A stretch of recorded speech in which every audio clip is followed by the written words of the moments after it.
कसं आहे माहिती आहे का, असा दूध व्यवसाय करायचा म्हणला तर ओल्या चाऱ्याबरोबर आपल्याला सुक्या चाऱ्याची व्यवस्था झाली पाहिजे. नुसत्या ओल्या चाऱ्यावरती आपल्याला दूध निघतच नाही आपलं. त्यासाठी गायचे चांगलं पचन होण्यासाठी आपल्याला सुक्या चाऱ्याची गरज आहे. सुका चारा आपण ओल्या चाऱ्याबरोबर व्यवस्थित दिला तर आपली दुधाची सरासरी चांगली निघते. त्यासाठी या सीझनमध्ये जेव्हा तुमच्या आपल्याला शक्य असेल तर तुम्ही ड्रेन लावा, म्हणजे अशी कृती करून घ्या. तुम्हाला शक्य असेल तुम्ही स्टोरेज करून घ्या. दाखवतो.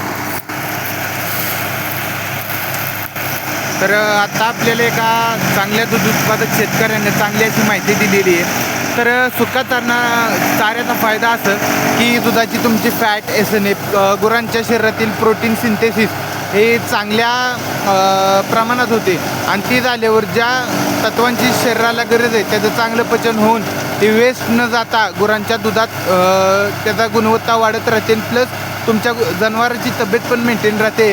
हे असे फायदे त्याचे. तर धन्यवाद.